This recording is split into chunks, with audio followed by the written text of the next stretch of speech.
Assalamu alaikum viewers. Kurulus Usman Season 5, Volume 137, Episode 44.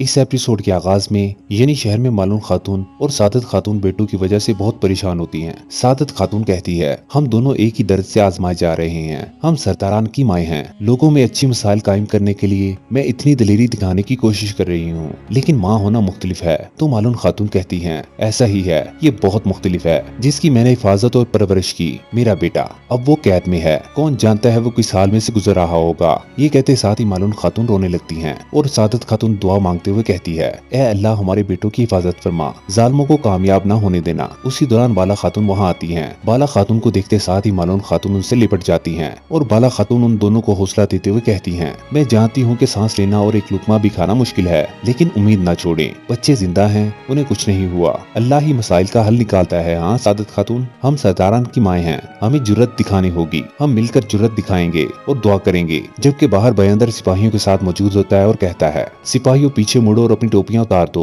फिर तमाम सिपाही उस पर अमल करते हैं और वेसिलियस इन सबको जांचता है और बयंदर से कहता है, क्या आपको लगता है कि हम इस तरह गद्दार को तलाश कर लेंगे? जवाबन बयंदर कहता है, अगर अल्लाह ने चाहा तो हम ऐसा कर लेंगे। पहले हम अंदर वालों को और फिर हर आने जाने वालों को तलाश करेंगे, फिर हमें पता चल जाएगा कि गद्दार कौन है। ये सुनकर अलाउद्दीन कहता है, पता चल जाएगा, अपनी आंखें खुली रखें, सबकी जांच करना यकीनी बनाएं। तो वेसिलियस सीने पर हाथ रखते हुए कहता है, जैसा आपका हुक्म शहजादे। उसी लम्हे गुंजा वहाँ आकर अलाउद्दीन से कहती है, हमने तमाम बाजियान की जांच की है, उनमें से किसी के भी निशान नहीं हैं। फिर गुंजा को परेशान देखकर अलाउद्दीन पूछता है, क्या आप ठीक हैं? इसके साथ ही वो टहलते हुए आगे बढ़ते हैं। तो अलाउद्दीन कहता है, मेरा भाई और मेहमद दोनों बहुत मजबूत हैं, वो सही सलामत वापस आ जाएंगे इंशाल्लाह। तो गुंजा पूछती है, क्या आप वाकई ऐसा सोचते हैं? जवाबन अलाउद्दीन कहता है, यकीनन मैं ऐसा ही सोचता हूँ, फिक्र न करें। चलते चलते सेहत में पहुँचने के बाद गुंजा कहती है, अलाउद्दीन बे, मैं बुरा महसूस कर रही हूँ। और वो रोते हुए एक जानब बढ़ जाती है। तो अलाउद्दीन उसे दिलासा देते हुए कहता है, चालबाज खातून आए बैठे। ये कहते साथ ही उसे तख्त पर बिठा देता है और खुद भी उसके पास बैठते हुए कहता है,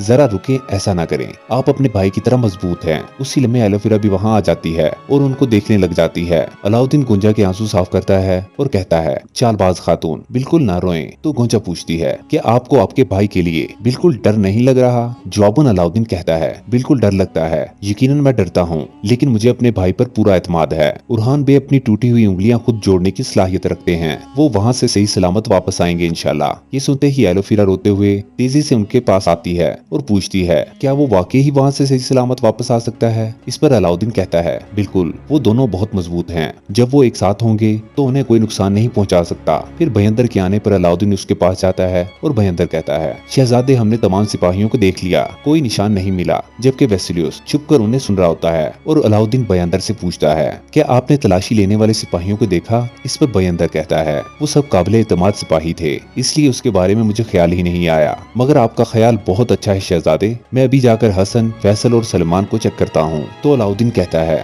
दुश्मन हमारी सोच से भी ज्यादा करीब है, हम किसी पर भी भरोसा नहीं कर सकते बयंदर बे। ये कहते साथ ही वो दोनों अंदर चले जाते हैं। जबकि एलोफिरा रोते हुए कहती है, उरहान जाने से पहले मुझे कुछ बताने वाला था, काश मैंने उसकी बात सुनी होती, काश मैंने उससे बात करने को कहा होता। अगर वो मुझे ना बता सका तो, अगर वो ना कह पाया तो? ये सुनकर गुंजा उससे कहती है, काश ना कहो एलोफिरा, अल्लाह की मदद से उरहान बे और मेरा भाई सही सलामत वापस आएंगे, फिर वो तुम्हें जवाब भी मिल जाएगा जिसकी तुम मुंतजिर हो। इधर करारगाह में उस्मान साहब और सरदार याकूब बहुत बेचैन दिखाई देते हैं। उसी लम्हे कोहनूर और बाकी सिपाही करारगाह में दाखिल होते हैं। उन्हें देखते साथ ही वो दोनों तेजी से आगे बढ़ते हैं और सरदार याकूब जरकुताई से पूछता है, हमारे बेटे ठीक हैं जरकुताई? जवाबन जरकुताई कहता है, वो जिंदा है लेकिन ठीक नहीं है। ये सुनकर उस्मान साहब कोहनूर से पूछते हैं, वो क्या चाहते हैं कोहनूर? तो कोहनूर कहता है, किले, हिसार, मार माराजैक, लेफ्के, काराजा हिसार और वो तमाम खजाना जो उनमें मौजूद है। वो फरमान के साथ चाबी भी मांगते हैं। ये सुनकर उस्मान साहब गुस्से से कहते हैं, गलीज कुत्ते। जबकि सरदार याकूब जरकुताई से पूछता है, वो कब मिलना चाहते हैं? इस पर जरकुताई कहता है, आज रात लेफ्के में। इस पर उस्मान साहब एकदम से बोल पड़ते हैं, क्या याकूब बे आप क्या कह रहे हैं? कौन सी मुलाकात? वो हमारे खून और तलवार का हक चाहते हैं। जवाबन सरदार याकूब कहता है, खून बहेगा, तमाम बहादुर जो जमीन के लिए जान देने को बेकरार हैं। तलवार का हक, हाँ, हम हजारों तलवारें बना सकते हैं, लेकिन बेटे वो दोबारा नहीं मिल सकते उस्मान बे। जौबन उस्मान साहब आगे बढ़ते हुए कहते हैं, मेरा बेटा मेरे सिपाहियों जैसा है, उसका खून भी हमारा खून है। आप जानते हैं कि इन जमीनों के लिए कितने बेटों ने जानें कुर्बान की हैं। नहीं, हम एक किला भी उन्हें दिए बगैर उन्हें किसी और तरीके से वापस लाएंगे। ये सुनकर सरदार याकूब कहता है, हरगिज नहीं, हम ये खतरनाक खेल नहीं खेल सकते, हमें पहले अपने बेटों को बचाना है। तो उस्मान साहब कहते हैं, हम वापस नहीं जा सकेंगे, हमने उन्हें किले दे दिए तो ये एक बहुत बड़ी शिकस्त होगी। हमने अगर काराजा हिसार दे दिया, उनमें हिम्मत आ जाएगी, वो और भी लेना चाहेंगे। उस्मान साहब को गुस्से में देखकर सरदार याकूब कहता है, दस्तूर उस्मान बे, दुश्मन को ज्यादा मत समझे और ना हमें कम। मैं इस सरजमी का सुल्तान हूँ, मेरा दिल फट रहा है। हिसार और किले हम उन्हें देंगे और अपने बेटों को बचाएंगे। जौबन उस्मान साहब कहते हैं, मेरा दिल भी फट रहा है, लेकिन याद रखें ये जमीन किसी सुल्तान की नहीं है, ये सिर्फ मिल्लत की है, गफलत में न पड़े। तो सरदार याकूब कहता है, आप इसे मुश्किल बनाकर बेटों को मरवा देंगे। अपने महल में वापस जाएं और अपने महल में मौजूद गद्दार को तलाश करें। मैं अकेला मिलने जाऊंगा। सिपाहियों तैयारियां शुरू करो, हम जा रहे हैं। और फिर सरदार याकूब हकारत से उस्मान साहब को देखकर आगे बढ़ जाता है और उस्मान साहब कोहनूर को बुलाकर उसके कान में कुछ कहते हैं, जिसे सुनने के बाद कोहनूर सरदार याकूब के पास जाकर कहता है, अगर आपकी इजाजत हो तो मैं भी आपके साथ चलना चाहता हूँ। जौबन सरदार याकूब कहता है, आओ कोहनूर आओ, तुम अपनी आंखों से देखोगे कि ये मसला कितनी आसानी से हल होता है। इसके साथ ही कोहनूर भी उनके साथ रवाना हो जाता है। इधर कैस्टल किले में बाजंतीनी सिपाही खाना मेहमद और उरहान के सामने रख देते हैं और एक बाजंतीनी सिपाही कहता है, तुम्हें भूख लगी होगी। जौबन उरहान कहता है, तुम्हें लगता है कि हम तुम्हारा खाना खाएंगे? ये कहते साथ ही उरहान उसे टक्कर दे मारता है। उस सिपाही को अपनी तरफ गिरता देखकर महेंद्र भी उसे जरब लगाता है। ये देखकर बाजंतीनी सिपाही उन पर तशद्दुद करने लगते हैं। ये सारा मंजर देखकर उस्ताद गवेरा का कमांडर पूछता है, यहाँ क्या हो रहा है? फिर खाना देखकर कहता है, तुम इन्हें दोबारा खाना नहीं दोगे, इन्हें भूखा रहने दो ताकि होश में आ सकें। उठा लो खाना। ये कहते साथ ही वो आगे जाने लगता है तो उरहान कहता है, तुम्हें लगता है कि हम डर जाएंगे? अपने इंजाम से डरो कुत्ते।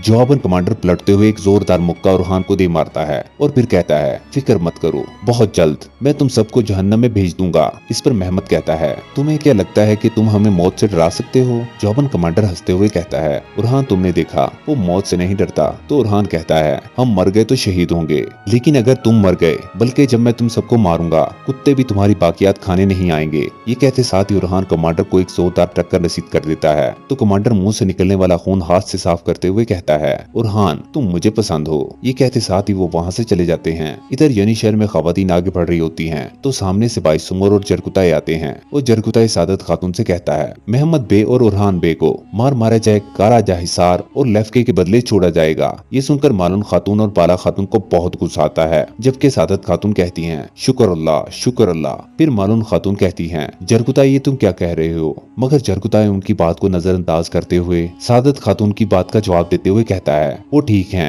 और जब हम उन्हें कफार से छुड़वा लेंगे तो वो मजीद बेहतर हो जाएंगे। जबकि वैसिलियस छुपकर ये सारा मंजर देख रहा होता है और बाला खातून सिपाही बाई सुमर से पूछती है, उस्मान बे का इस बारे में क्या ख्याल है? तो जरकुताई एकदम से बोल पड़ता है, ये याकूब बे का हुक्म है और उस्मान बे भी उसकी इताअत करेंगे। फिर जरकुताई सादत खातून के साथ एक तरफ होकर कहता है, सादत खातून उस्मान बे इस तबादले को रोकने की कोशिश करेंगे। याकूब बे ने कहा है कि खवातीन पर नजर रखें। तो सादत खातून कहती है, मेरे बेटे की जिंदगी खतरे में है, मेरी नजरें इन्हीं पर हैं। जबकि सिपाही बाई सुमर से अलाउद्दीन उस्मान साहब का पैगाम सुनकर आगे बढ़ते हुए कहता है, अब हमें जब ये खुशखबरी मिली है तो सबको अपने फराइज पर लौटना चाहिए। महल की तलाशी ली जाएगी, हम उस वक्त तक नहीं रुकेंगे जब तक हम उस गद्दार को तलाश न कर लें। इसके साथ ही वो सब आगे बढ़ जाते हैं। उसी लम्हे एक सिपाही वहाँ आकर अलाउद्दीन से कहता है, हमने फैसल के अलावा सबको देख लिया है शहजादे। जौबन अलाउद्दीन हुक्म देता है कि फैसल को फौरन तलाश करो।